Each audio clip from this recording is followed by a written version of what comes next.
신앙은 단순히 정보와 지식만 전달하는 것이 아니라 정말 그들을 이해하고 공감하는 이것이 진정한 교육이라는 것입니다. 그래서 이 공감이라는 거, 상대의 상황을 이해하려고 하는 노력이죠. 상대방을 존중하려는 노력에서부터 공감은 시작됩니다. 여러분, 칭찬과 아부의 차이가 뭐라고 생각하십니까? 나한테 하면 칭찬이고 남한테 하면 아부입니까? 칭찬과 아부의 차이는 이게 공감이 되냐 안 되냐에 따라서 똑같은 말이 칭찬이 될 수도 있고 아부가 될 수도 있습니다. 예를 들어서 외모에 컴플렉스를 갖고 있는 사람한테 칭찬을 하면은요, 그 사람은 조롱하는 걸로 느껴집니다. 또 반면에 너무 당연한 걸 칭찬하면 이게 칭찬이겠습니까? 우리 김승희 집사님한테 노래 잘한다고 하면 이건 칭찬이 아니죠. 우리 정우빈 집사님한테도 마찬가지죠. 그러니까 이 칭찬이라는 거는 정말 이거는 고도의 테크닉이다. 이게 안 하던 사람이 갑자기 하려고 하면은 오히려 안 한만 못한 결과가 나올 수 있습니다. 칭찬이라는 게 아무리 좋아도 이게 공감이 될 때 고래도 춤을 추는 효과가 나타나게 되는 것입니다.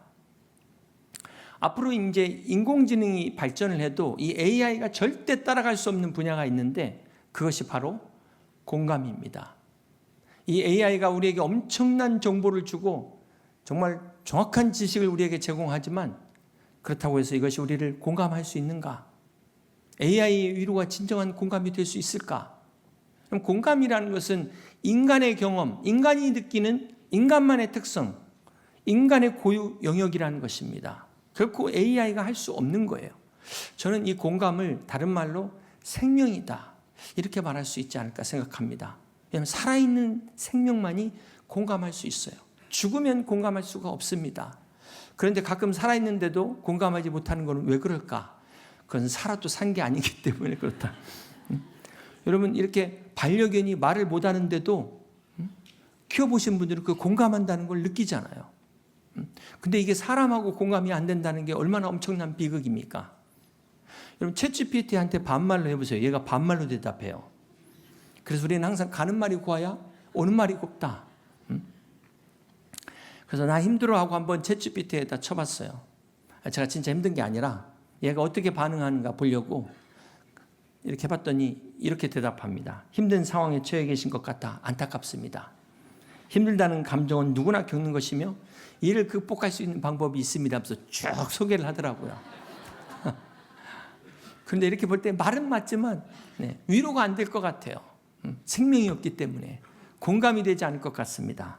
여러분, 이 공감의 중요성은 앞으로 계속해서 더욱 커질 겁니다. AI 시대에 이제 많은 직업들이 없어지는데요. 그런 때일수록 인간의 가치는 공감을 통해서 더 소중하게, 더 필요를 느끼게 될 것입니다. 그렇기 때문에 진정한 교사는 단순히 지식을 알려주는, 전달하는 것이 아니라 정말 공감할 수 있는, 이것이 진정한 교사예요. 참된 교육은 공감에서부터 시작된다는 것입니다. 지금 제일 저 뒤에서 제 아내가 막 전혀 공감하지 못하는 표정을 보내고 있는데, 제가 예전에는 공감이 잘 안 됐지만 이 공감의 센서도 잘하는 것 같아요.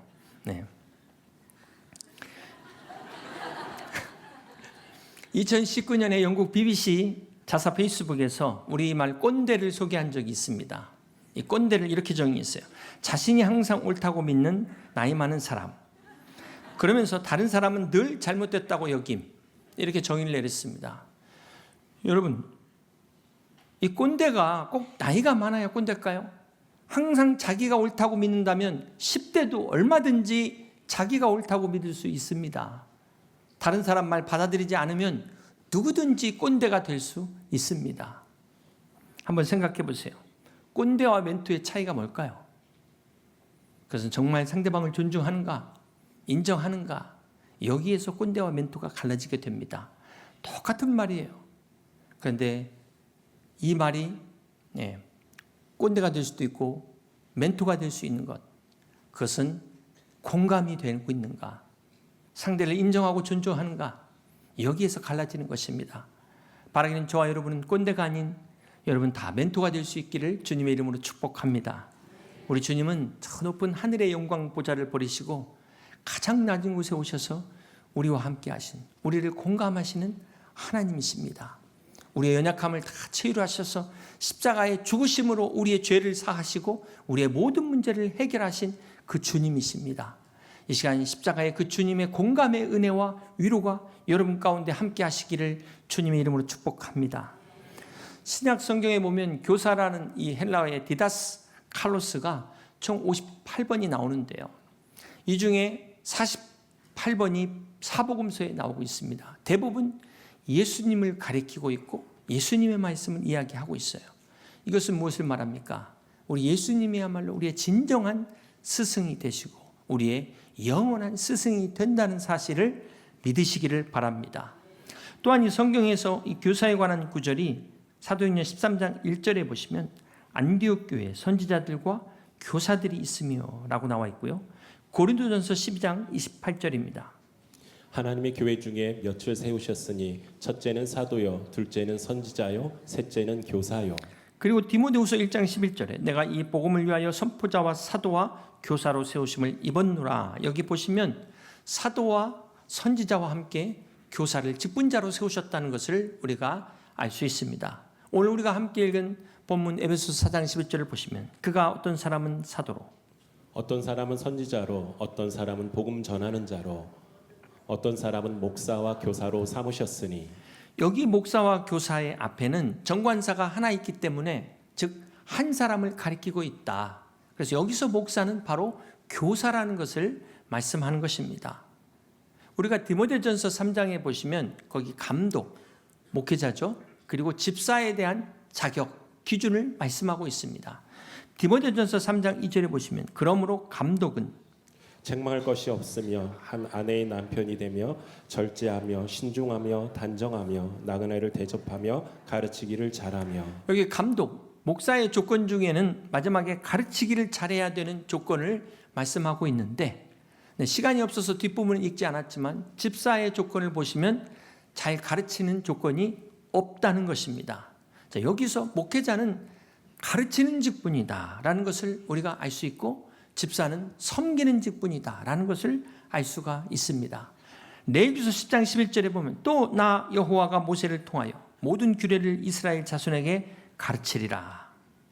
자, 여기 가르치라는 명령을 하나님께서 지금 모세에게 주신 명령이라는 것을 알 수가 있습니다. 또 출애굽기 12장 26절을 보시면 이후에 너희의 자녀가 묻기를 이 예식이 무슨 뜻이냐 하거든. 모세가 이스라엘 백성들에게 유월절 예식을 지킬 것을 명령하면서 자녀들이 이게 무엇입니까? 이렇게 물어보거든. 하나님께서 우리 민족을 이집트에서부터 해방하신 그 하나님의 구원의 역사를 가르치라는 겁니다. 자, 이처럼 우리는 절기를 통해서 예배를 통해서 하나님의 역사, 구원의 역사를 가르쳐야 되는 것입니다. 제가 오래전에 부교육자로 있을 때 그 말씀을 전하다가 가르친다는 내용이 있어서 말씀을 가르치는 이제 이런 설교를 했었는데 설교가 끝나고 나서 어떤 분이 찾아오시더니 그 가르친다는 것에서 기분이 나쁘다고 이분이 와서 따지시더라고요. 아마도 이제 본인보다 나이가 젊은 목회자가 가르치는 것에 대해서 좀 불쾌하셨던 것 같아요. 그런데 분명히 성경은 나이를 떠나서 가르치라고 말씀을 하고 있습니다. 마태복음 28장 19절에 보면 그러므로 너희는 가서 제자를 삼아 아버지와 아들과 성령의 이름으로 침례를 베풀고 내가 너희에게 분부한 모든 것을 가르쳐 지키게 하라. 이 말씀은 주님이 승천하시기 전에 제자들에게 주신 The Great Commission, 대위임 명령입니다. 여기에는 주님의 세 가지 명령이 있습니다. 첫 번째, 가라는 명령이고, 두 번째는 가서 침례를 주라는 명령이고, 세 번째는 가르쳐 지키게 하라는 명령입니다. 자, 이처럼 교회는 가르치는 사명을 가지고 있기 때문에 우리는 교회 안에서 가르쳐야 되는 것입니다. 사랑하는 성도 여러분, 유대 사회에서 가장 존경받는 사람은 어떤 사람일까요? 그것은 바로 랍비입니다. 랍비, 위대하다, 존경할 만한 사람이다. 바로 이 랍비, 우리는 선생님이라고 부르죠. 이 랍비들의 가르침을 모아놓은 책이 바로 그 유명한 탈무드입니다. 유대인들에 있어서의 탈무드는 성경에 버금가는 그러한 권위를 가지고 있습니다. 이 탈무드에 보면 요한나 벤 자카이라는 유명한 랍비의 이야기가 나옵니다. 로마가 주 70년에 예루살렘 성을 포위했을 때 이제 멸망하기 직전에 이 요한나라는 랍비가 관 속에 숨어서 성 밖으로 나가 로마의 장군 타이타스 장군을 면담하게 됩니다. 그래서 항복을 하면서 당신은 로마의 황제가 될 것이다. 그러면서 우리가 예루살렘 성문을 열 것인데 한 가지 조건을 부탁을 드립니다. 성 한가운데 이 집만은 결코 부시지 말라달라는, 금을 다 가져가도 좋고 사람을 포로로 잡아가도 좋고 다 좋지만 성 안에 이 집만큼은 지켜달라는 간곡한 부탁을 하게 됩니다. 그러자 이 장군이 그 안에 무엇이 있냐고 물으니까 바로 책이 있는 회당이라고 이야기합니다. 책이라면 별 문제 없겠지 해서 승낙을 하게 되고, 이튿날 이제 항복해서 문을 열어주기로 하고 돌아온 이 요한나가 그 저녁 유대인들을 모아서 그 회당에서 이렇게 이야기했습니다. 여러분, 우리가 모든 것을 잃어버려도 하나님의 말씀이 우리 가슴에 새겨져 있다면 우리 민족은 영원히 존속할 수 있습니다. 우리 자녀들을 통해 반드시 하나님의 뜻을 이룰 날이 올 것입니다 라고 이야기했다고 합니다. 그렇습니다. 여러분, 유대인들이 유대인 되는 것은 단순히 혈통이 아니라 그것은 바로 이 교육의 힘입니다.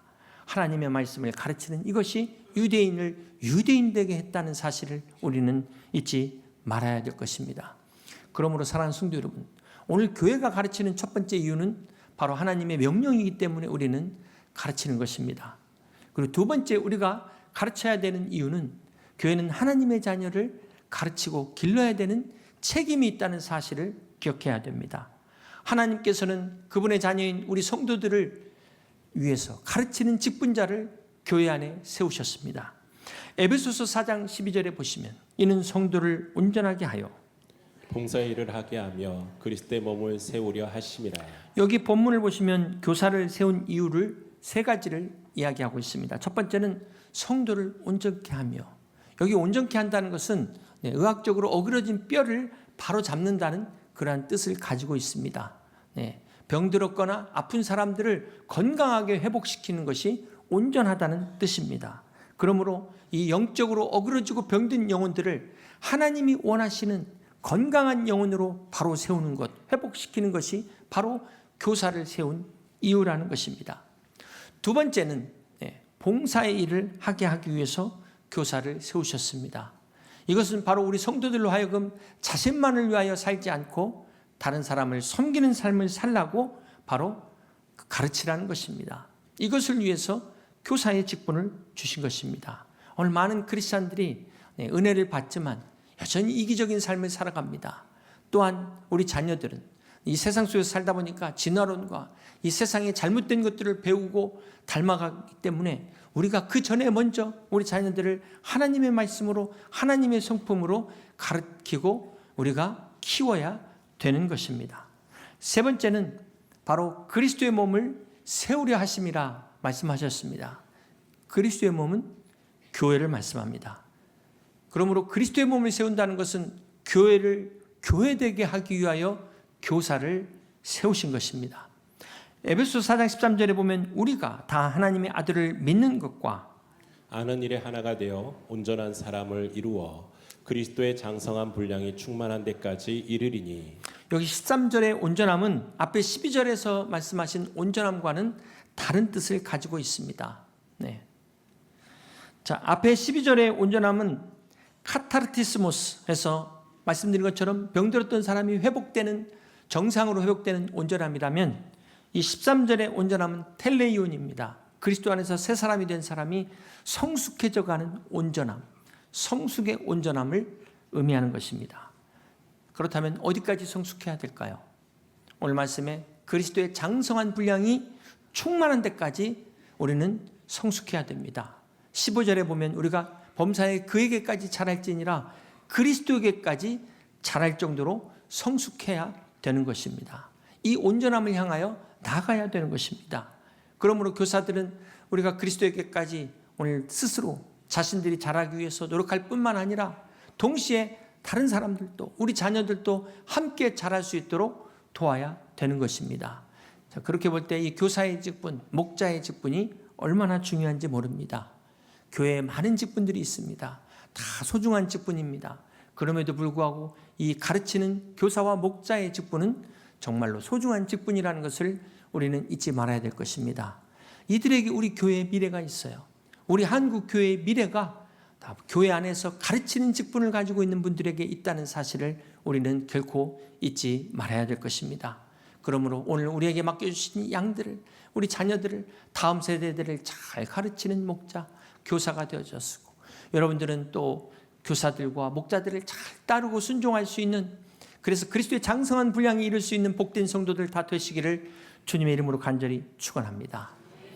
사랑하는 성도 여러분, 이스라엘 백성들이 마침내 그 가나안 땅에 입성했을 때 그들의 마음이 어땠을까요? 여러분 평생을 노력해가지고 새 집 장만해서 들어갈 때 그 기쁨이 얼마나 크겠습니까? 그런데 이것은 비할 바가 아니죠.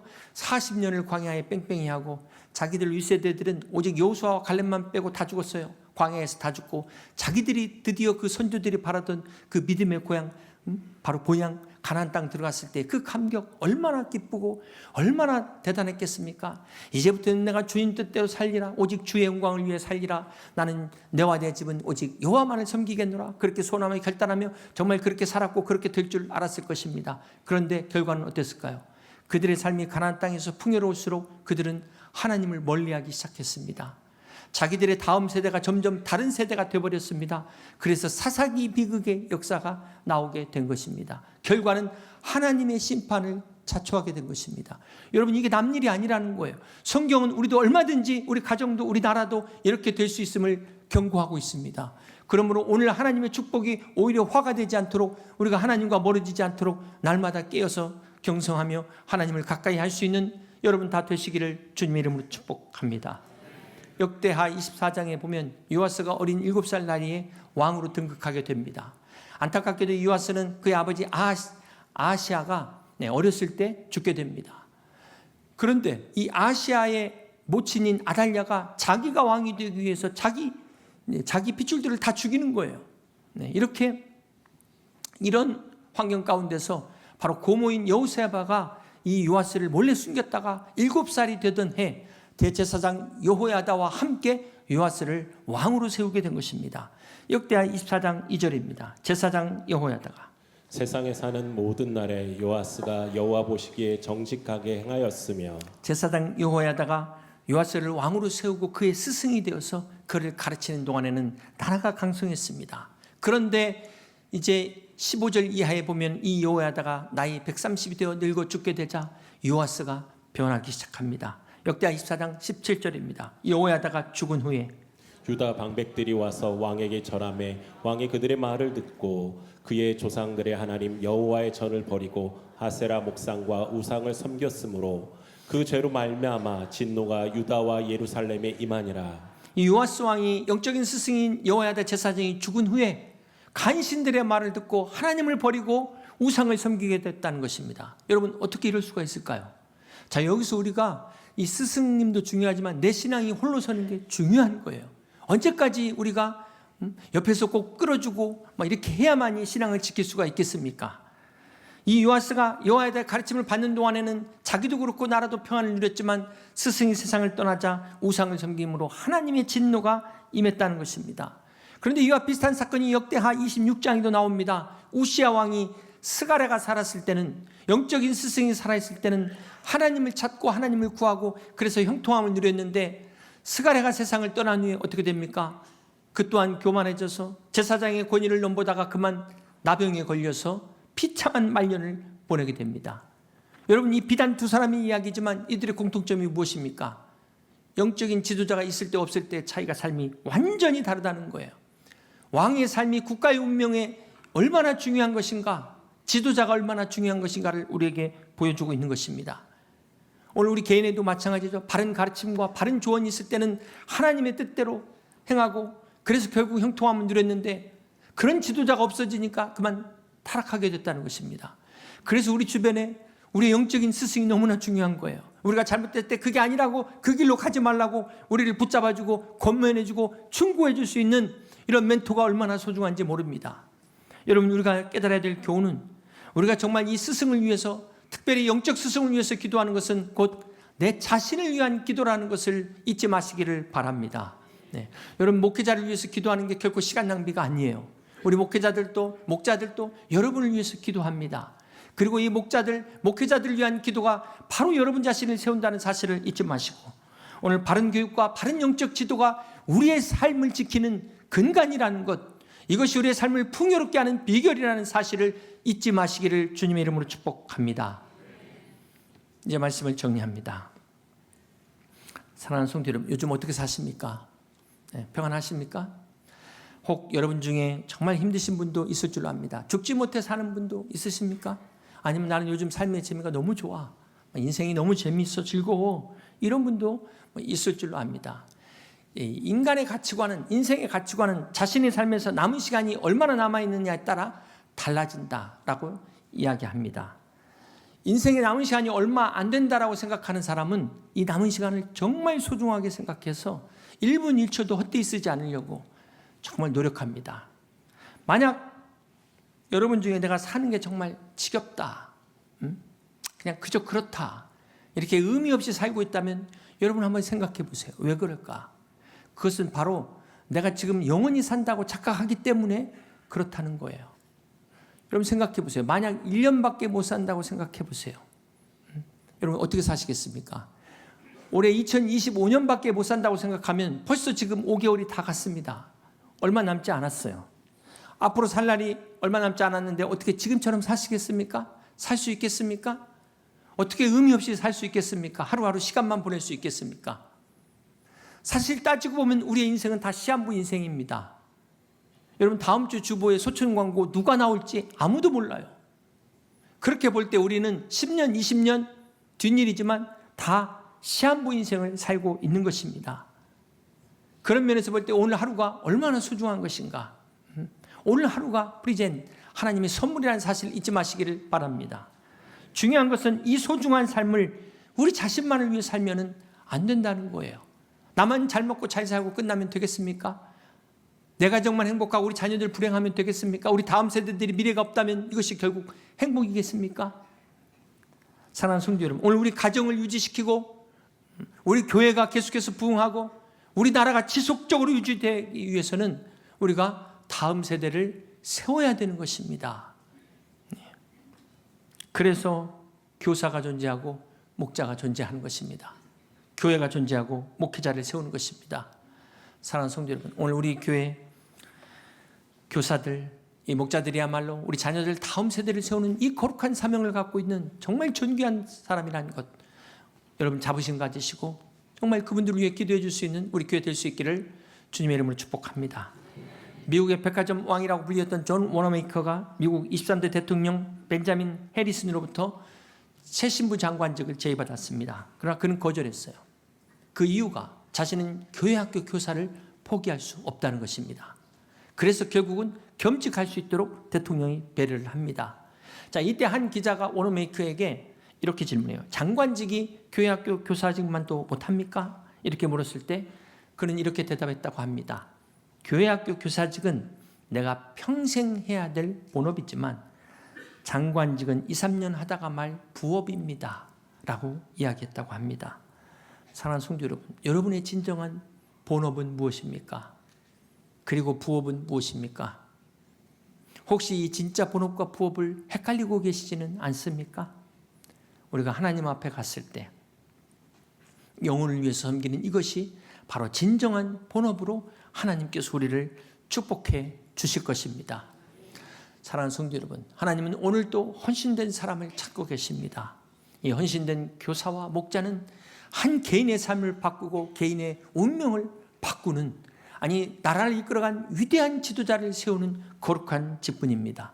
그러므로 바라기는 우리 모든 교사들과 목자들이 아비의 마음으로 가르칠 수 있는 진정한 영적 스승이 다 될 수 있기를 주님의 이름으로 축복합니다. 저는 우리 교사들을 통하여 우리 학생들의 그 가능성에 불을 붙일 수 있는 그런 교사가 될 수 있기를 주님의 이름으로 축복합니다.